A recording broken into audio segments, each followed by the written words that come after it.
ETV న్యూస్కు స్వాగతం. ముందుగా ముఖ్యాంశాలు. వివేక హత్య కేసులో 3 అంశాలపై సిబిఐ అభిప్రాయం కోరిన సుప్రీంకోర్టు. తదుపరి విచారణ అవసరమని భావిస్తోందా అని ప్రశ్న.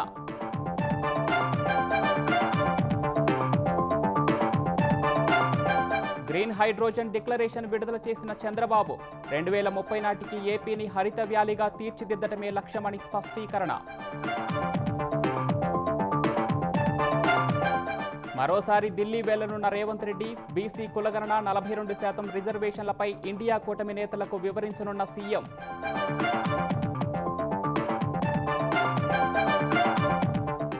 ఆపరేషన్ సింధూర్లో 100% లక్ష్యాలను సాధించామన్న ప్రధాని.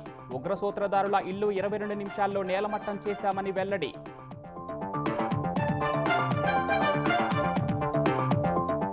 అహ్మదాబాద్ విమాన ప్రమాద ఘటనపై ప్రచారాలను ఖండించిన కేంద్రం. తుది నివేదిక వచ్చే వరకు ఆగాలన్న రామ్మోహన్ నాయుడు.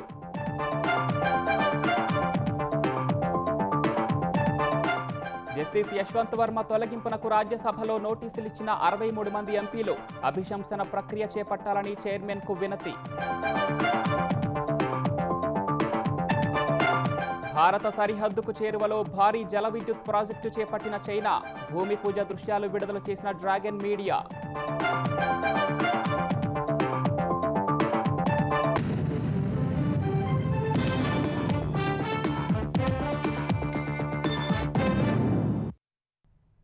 మాజీ మంత్రి వివేకానందరెడ్డి హత్య కేసుపై విచారణ జరిపిన సుప్రీంకోర్టు కీలక వ్యాఖ్యలు చేసింది. వివేకా హత్య కేసులో 3 అంశాల్లో సిబిఐ అభిప్రాయం కోరింది. సిబిఐ అభిప్రాయం చెప్పాకే అవినాష్ రెడ్డి బెయిల్ రద్దు పిటిషన్పై విచారణ చేపడతామని సుప్రీంకోర్టు పేర్కొంది.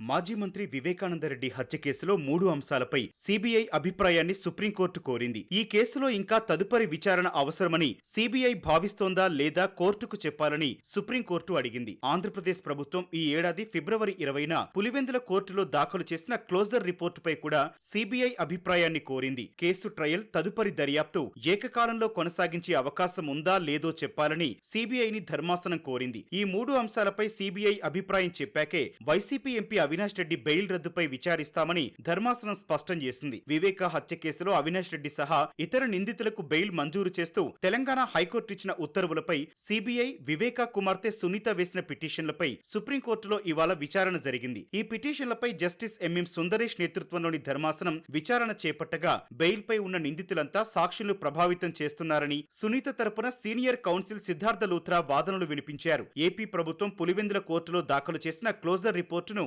పరిగణలోకి తీసుకోవాలని ధర్మాసనాన్ని కోరారు. అవినాష్ రెడ్డి ఆదేశాల మేరకే రామ్ సింగ్, సునీత దంపతులపై కేసు నమోదు చేసినట్లు క్లోజర్ రిపోర్టు పేర్కొందని వివరించారు. ఈ నివేదిక ఆధారంగా అవినాష్ రెడ్డి బెయిల్ రద్దు చేయాలని కోరారు. ఈ వాదనలు విన్న ధర్మాసనం ఈ కేసులో 3 అంశాలపై సిబిఐ అభిప్రాయం చెప్పాలని సూచిస్తూ తదుపరి విచారణను వాయిదా వేసింది.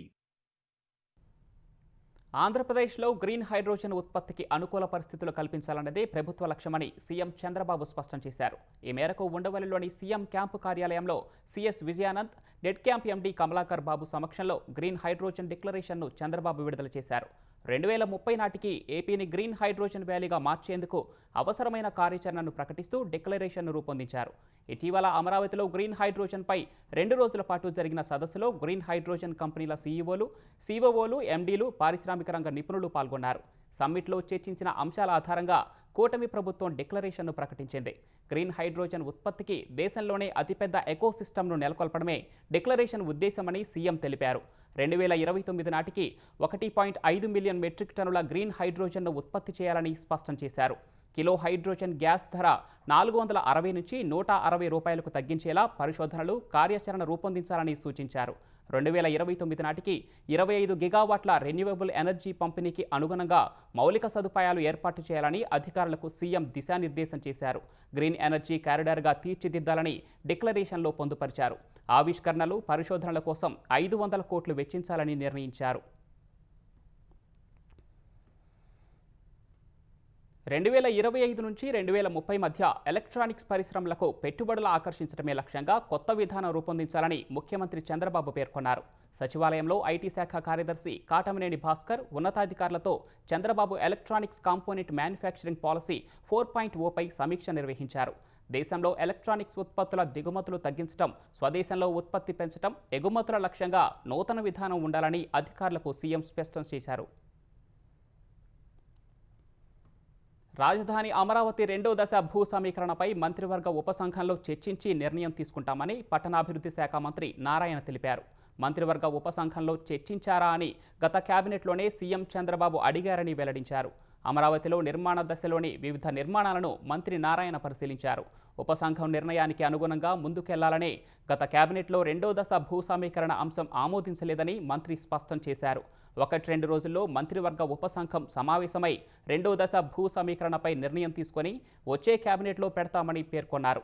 రాజధానిలో మొత్తం 12 టవర్లలో 288 క్వార్టర్లు ఎమ్మెల్యేలు, ఎమ్మెల్సీలకు ఈ ఏడాది చివరికి అందుబాటులోకి వస్తాయని తెలిపారు. మంత్రులు, న్యాయమూర్తుల క్వార్టర్స్ మార్చి నాటికి అందుబాటులోకి వస్తాయని నారాయణ వెల్లడించారు. మినిస్టర్స్ బంగ్లాస్ తీసుకుంటే 35, ఇవి కూడా దాదాపు 75% వరకు స్ట్రక్చర్ అయిపోయింది. అదేవిధంగా నాన్ గెజిటెడ్ ఆఫీసర్స్కి 21 టవర్స్, ఇవి కూడా షీర్వాల్ టెక్నాలజీలో స్ట్రక్చర్ ఆల్మోస్ట్ 90% అయింది. ఒక 10% మిగిలింది. టైప్ 1, టైప్ 2 గెజిటెడ్ ఆఫీసర్స్కి 8 టవర్లు, దాదాపు అవి 700, అవి కూడా యాక్చువల్గా స్ట్రక్చర్ అయిపోయింది. షీర్వాల్ టెక్నాలజీ స్ట్రక్చర్స్ కొద్దిగా గ్యాప్స్ ఉంది, ఫినిషింగ్స్ మొదలు పెడుతున్నారు. అదేవిధంగా హ్యాపీనెస్ తీసుకుంటే 6 టవర్లు 1200 అపార్ట్మెంట్స్, అది ఫౌండేషన్ స్టేజ్లో ఉంది. ఏది ఏమైనప్పటికీ ఇప్పుడు అధికారులు చెప్పే ప్రకారం, ఏజెన్సీ చెప్పే ప్రకారం ఇవన్నీ కూడా మార్చి 31 లోపల కంప్లీట్ కావాలని టార్గెట్ ఇచ్చాం. ఈ అమరావతి క్యాపిటల్ సిటీలు ఏదైతే 3 సంవత్సరాల్లో పూర్తి చేస్తామని చెప్పామో 100% 3 సంవత్సరాల్లో పూర్తవుతుంది. తెలంగాణలో నిర్వహించిన బీసీ కులగణనపై ఇండియా కూటమి నాయకులకు అవగాహన కల్పించేందుకు ముఖ్యమంత్రి రేవంత్ రెడ్డి ఢిల్లీ వెళ్లనున్నారు. తెలంగాణలో బీసీ కులగణన జరిగిన తీరును వివరించిన సహా బీసీలకు 42% రిజర్వేషన్లు అమలు చేసేందుకు శాసనసభలో చట్టం చేసి కేంద్రానికి పంపిన విషయాన్ని రేవంత్ ఇండియా కూటమి నేతలకు వివరించనున్నారు. పార్లమెంటు సమావేశాలు జరుగుతున్న వేళ బీసీ కులగణన సహా 42% రిజర్వేషన్లు అమలు కోసం కేంద్రానికి పంపిన తీర్మానాన్ని రాజ్యాంగంలోని 9వ షెడ్యూలులో చేర్చాలని కోరుతూ కేంద్రంపై ఒత్తిడి పెంచాలని సీఎం ఇదివరకే నిర్ణయించారు. ఈ మేరకు కాంగ్రెస్ ఎంపీలకు దిశానిర్దేశం చేశారు. ఇప్పుడు సీఎం 1-2 రోజుల్లో ఢిల్లీ వెళ్లాలని భావిస్తున్నారు. ఆపరేషన్ సింధూర్లో 100% లక్ష్యాలను సాధించామని ప్రధాని నరేంద్ర మోదీ తెలిపారు. వర్షాకాల సమావేశాలకు ముందు పార్లమెంటు ప్రాంగణంలో మీడియాతో మాట్లాడిన మోదీ వర్షాలు నూతన సృష్టిని చిహ్నమన్నారు. దేశవ్యాప్తంగా వర్షాలు విస్తారంగా కురుస్తున్నాయన్న ప్రధాని రైతులు, దేశ ఆర్థిక వ్యవస్థ సహా ప్రతి కుటుంబ ఆర్థిక వ్యవస్థలో వర్షాలు కీలక పాత్ర పోషిస్తున్నాయన్నారు. వర్షాకాల సమావేశాలు ఫలప్రదంగా జరగాలని కోరుకుంటున్నట్లు వివరించారు. ఐఎస్ఎస్లో త్రివర్ణ పతాకం ఎగరటం దేశ ప్రజలకు గర్వకారణమన్నారు. నక్సలిజాన్ని అంతమొందిస్తున్నామని మోదీ వివరించారు. 3వ అతిపెద్ద ఆర్థిక వ్యవస్థగా భారత్ మారిందన్న ప్రధాని 90 కోట్లకు పైగా ప్రజలు సామాజిక భద్రత కిందకు వచ్చారని గుర్తు చేశారు. డిజిటల్ ఇండియా, యూపీఐ దేశ రూపురేఖలు మార్చాయని, ఆరోగ్య రంగంలో విప్లవాత్మక మార్పులు వచ్చాయని మోదీ వివరించారు. पूरी दुनिया ने भारत की सैन्य शक्ति का, भारत के सैन्य के सामर्थ्य का रूप देखा है. ऑपरेशन सिंदूर में भारत की सेना ने जो लक्ष्य निर्धारित किया था 100% अचीव किया. आतंकियों के आकाओं के घर में जाकर के 22 मिनट के भीतर उसको जमींदोज कर दिया गया. और इसमें मेड इन इंडिया सैन्य शक्ति का ये नया स्वरूप, इस पर भी दुनिया बहुत आकर्षित हुई. इन दिनों विश्व के जिन लोगों से मिलना होता है तो भारत के इस मेड इन इंडिया जो औजार तैयार हो रहे हैं उसके प्रति दुनिया का आकर्षण बढ़ रहा है. అహ్మదాబాద్ విమాన ప్రమాద ఘటనపై విచారణ జరుగుతోందని, తుది నివేదిక వచ్చే వరకు వేచి చూడాలని పౌర విమానయాన శాఖ మంత్రి రామ్మోహన్ నాయుడు చెప్పారు. రాజ్యసభలో విమాన ప్రమాదంపై మాట్లాడిన రామ్మోహన్, విమాన ప్రమాదాల దర్యాప్తు సంస్థ ఏఏఐబీ నిబంధనల ప్రకారం విచారణ జరుపుతోందని తెలిపారు. ఏఏఐబీ ప్రాథమిక నివేదికను సమర్పించిందన్న కేంద్ర మంత్రి దాని అర్థం ఇప్పుడే ఒక అవగాహనకు వచ్చినట్లు కాదన్నారు. విమాన ప్రమాదంపై మీడియా, సోషల్ మీడియాలో పెద్ద ఎత్తున ఊహాగానాలు ప్రచారం చేస్తున్నారన్న మంత్రి, ప్రాథమిక నివేదిక కేవలం ప్రమాదంపై ఓ అభిప్రాయం తెలిపేందుకు మాత్రమేనని చెప్పారు.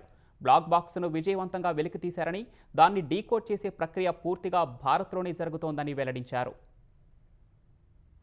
Now there can be many questions also. I have seen multiple articles myself. I have seen multiple articles not only by the Indian media but also the Western media trying to promote their own narrative, their own viewpoint, their own kind of consideration. But I have to tell you that the way we are seeing the investigation is through the facts. We want to stand by the truth, not what is happening with the pilots or not what is happening with the Boeing or not what is happening with the Air India or any other stakeholder which is this. We want to stand by the truth. We want to find out what exactly happened.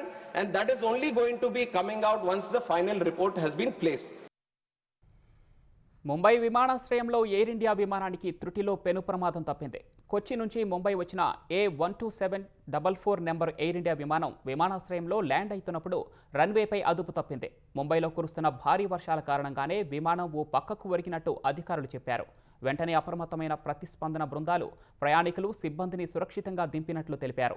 ఈ ఘటనలో విమానం 3 టైర్లు దెబ్బతిన్నట్టు వివరించారు.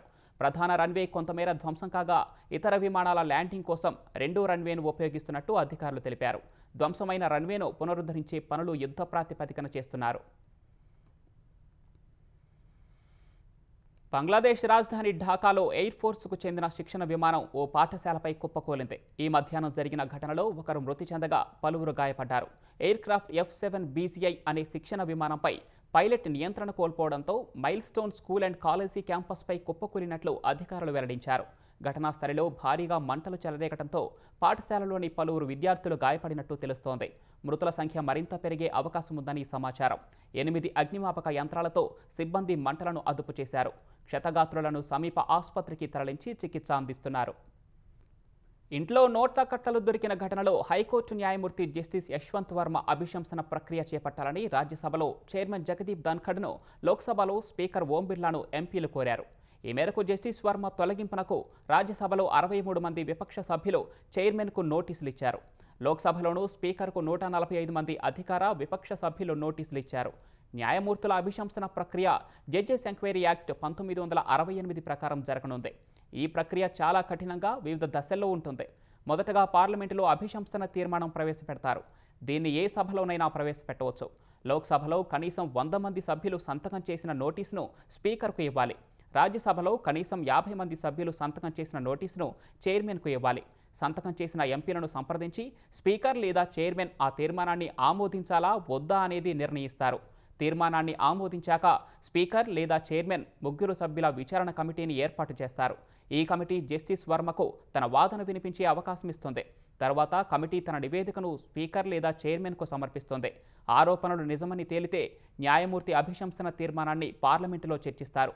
తర్వాత ఉభయ సభలు తీర్మానాన్ని ప్రత్యేక మెజార్టీతో ఆమోదిస్తే రాష్ట్రపతికి పంపుతారు. అప్పుడు ఆ న్యాయమూర్తిని తొలగించడానికి రాష్ట్రపతి ఆదేశాలు జారీ చేస్తారు. అటు జస్టిస్ యశ్వంత్ వర్మపై కేసు నమోదు చేయాలని దాఖలైన పిటిషన్ను సుప్రీంకోర్టులో కొట్టివేసింది. అత్యవసరంగా పిటిషన్ను విచారించాలని పిటిషనర్ చేసిన విజ్ఞప్తిని CJI justice B R Gavai, justice Vinod చంద్రన్తో కూడిన ధర్మాసనం తిరస్కరించింది. పిటిషనర్ తరపు న్యాయవాది జస్టిస్ యశ్వంత్ వర్మను వర్మ అని సంబోధించడాన్ని ధర్మాసనం తప్పుపట్టింది. న్యాయమూర్తి స్థానంలో ఉన్న వ్యక్తిని ఏకవచనంతో సంబోధించడానికి ఆయన ఏమైనా మీకు స్నేహితుడా అని ఆగ్రహం వ్యక్తం చేసింది. జస్టిస్ వర్మపై ఆరోపణలు ఉన్నందున న్యాయమూర్తి స్థానానికి ఆయన అర్హుడు కాదని లాయర్ వాదించగా సుప్రీంకోర్టుకు పాఠాలు చెప్పవద్దంటూ ధర్మాసనం మండిపడింది. కర్ణాటకలోని 100 కోట్ల రూపాయల విలువైన మైసూరు అర్బన్ డెవలప్మెంట్ అథారిటీకి కుంభకోణానికి సంబంధించిన కేసులో ఎన్ఫోర్స్మెంట్ డైరెక్టరేట్కు సుప్రీంకోర్టు మొట్టికాయలు వేసింది.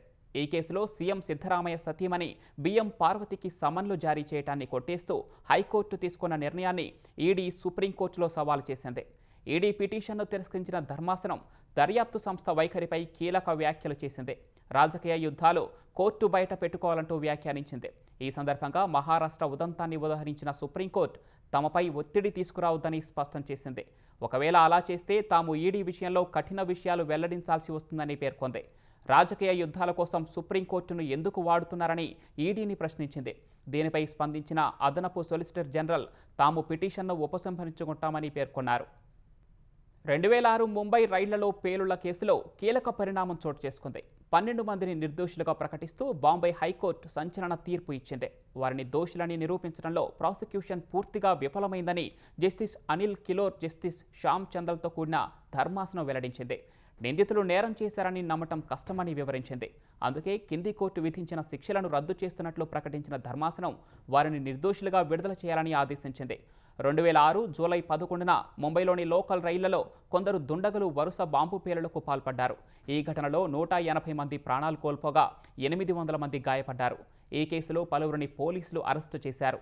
2015లో ప్రత్యేక కోర్టు 12 మందిని దోషులుగా నిర్ధారించి 5గురికి మరణశిక్ష, 7గురికి జీవిత ఖైదు విధించింది.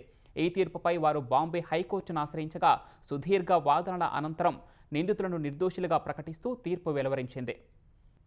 ప్రముఖ నిర్మాత ఏఎం రత్నంని ఆంధ్రప్రదేశ్ ఫిల్మ్ డెవలప్మెంట్ కార్పొరేషన్ చైర్మన్గా నియమించాలని సీఎం చంద్రబాబుకు ప్రతిపాదించినట్లు ఉప ముఖ్యమంత్రి పవన్ కళ్యాణ్ తెలిపారు.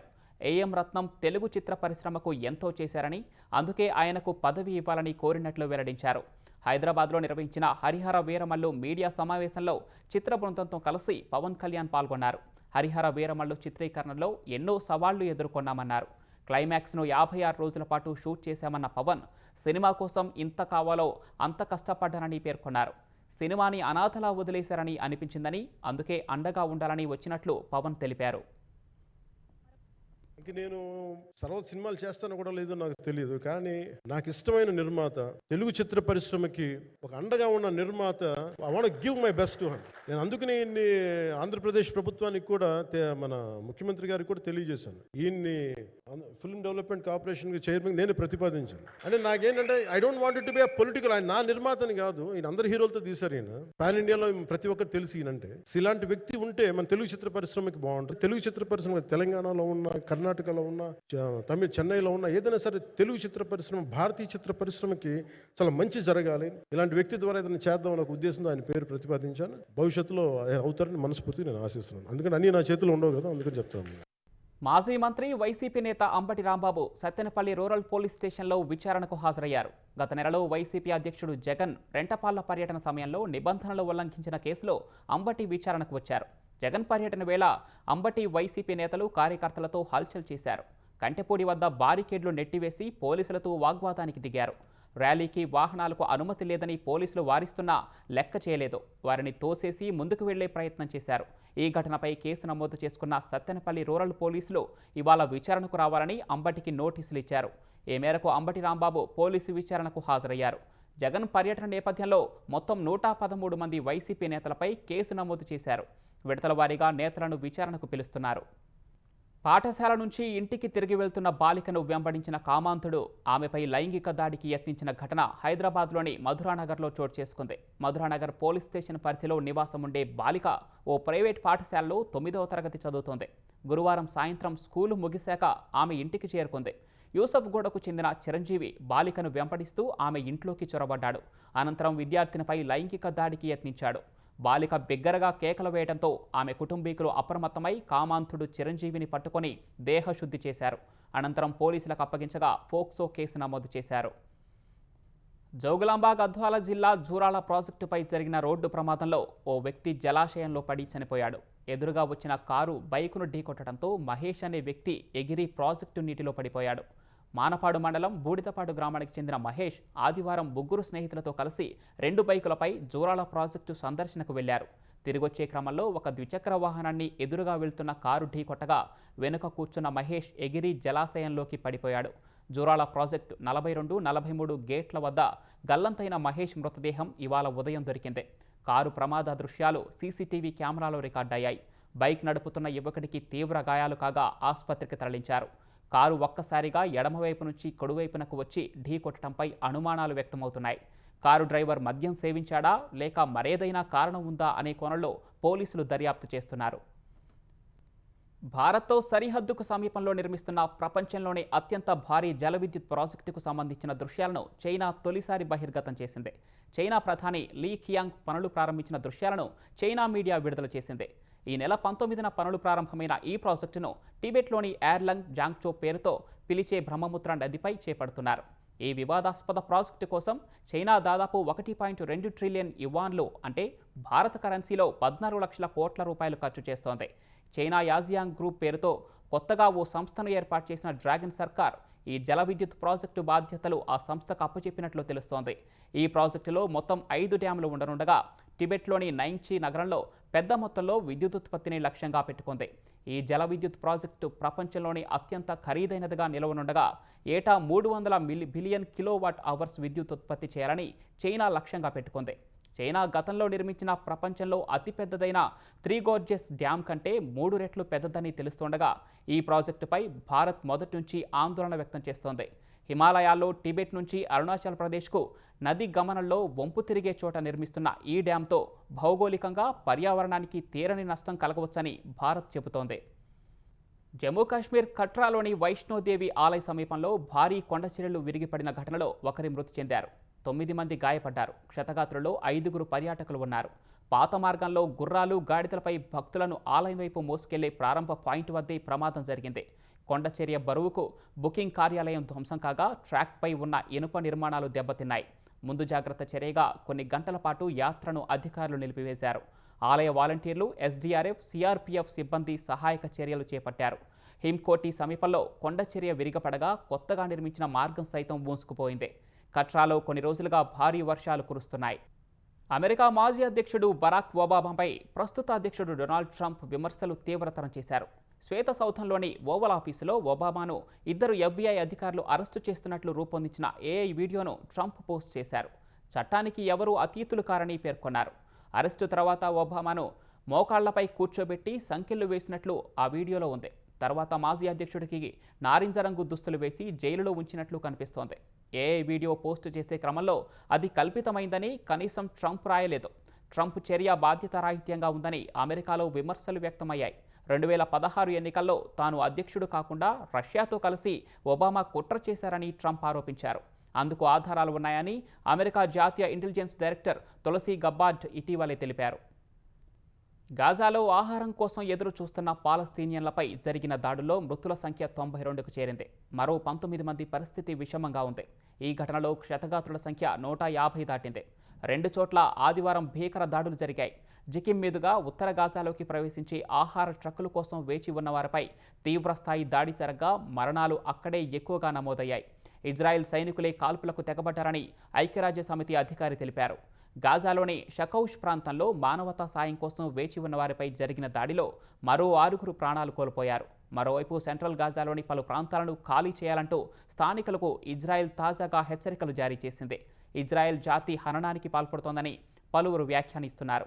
పాలస్తీనా పౌరులు నివసించకుండా గాజాను నామరూపాలు చేయాలని, పిల్ల పెద్ద చూడకుండా చంపేయాలని తమకు ఆదేశాలు అందాయని ఇప్పటికే కొందరు ఇజ్రాయెల్ సైనికులు వ్యాఖ్యానించారు. ఇంగ్లాండ్తో టెస్ట్ సిరీస్లో 1-2తో వెనుకబడిన భారత క్రికెట్ జట్టును గాయాలు వేధిస్తున్నాయి. మోకాలి గాయంతో ఆల్రౌండర్ నితీష్ కుమార్ రెడ్డి ఇంగ్లాండ్తో మిగిలిన 2 టెస్టులకు దూరమయ్యాడు. ఫాస్ట్ బౌలర్ హర్షదీప్ సింగ్ సైతం 4వ టెస్టుకు అందుబాటులో ఉండటం లేదని బీసీసీఐ ప్రకటించింది. ఆదివారం జిమ్లో ట్రైనింగ్ సందర్భంగా నితీష్ గాయపడినట్టు బీసీసీఐ తెలిపింది. అతడి లిగ్మెంట్ దెబ్బతిన్నట్లు స్కానింగ్లో తేలిందని తెలిపింది. ఇంగ్లాండ్ పర్యటనలో 2 టెస్టులాడిన నితీష్ 45 పరుగులు చేశాడు, 3 వికెట్లు పడగొట్టాడు. నితీష్ స్వదేశానికి తిరిగి రానున్నాడని, అతను త్వరగా కోలుకోవాలని ఆశిస్తున్నట్లు బీసీసీఐ పేర్కొంది. ఇక పేసర్ హర్షదీప్ ఎడమ చేతి బొటనవేలికి గాయమైంది. అతడి స్థానంలో హర్యానా పేసర్ అన్షుల్ కాంబోజ్ను భారత జట్టులోకి తీసుకున్నారు. మాంచెస్టర్లో ఉన్న జట్టులో ఇప్పటికే అన్షుల్ చేరాడు. 4వ టెస్టు బుధవారం మొదలవుతుంది. ఇప్పుడు ముఖ్యాంశాలు. వివేకా హత్య కేసులో 3 అంశాలపై సిబిఐ అభిప్రాయం కోరిన సుప్రీంకోర్టు. తదుపరి విచారణ అవసరమని భావిస్తోందా అని ప్రశ్న.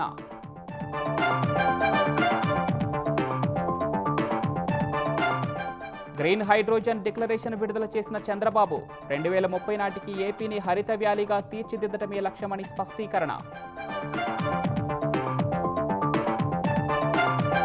మరోసారి ఢిల్లీ వెళ్లనున్న రేవంత్ రెడ్డి. బీసీ కులగణన, 42% రిజర్వేషన్లపై ఇండియా కూటమి నేతలకు వివరించనున్న సీఎం.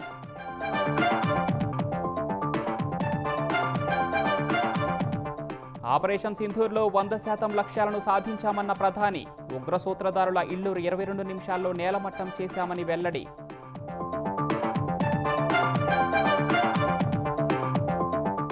అహ్మదాబాద్ విమాన ప్రమాద ఘటనపై ప్రచారాలను ఖండించిన కేంద్రం. తుది నివేదిక వచ్చే వరకు ఆగాలన్న రామ్మోహన్ నాయుడు.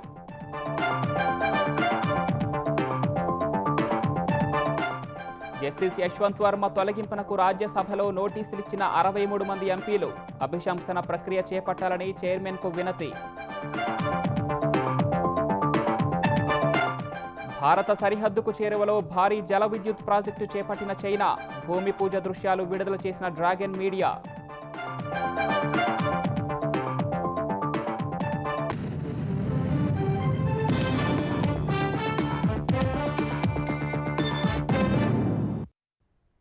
ఈటీవీ న్యూస్ సమాప్తం. నమస్కారం.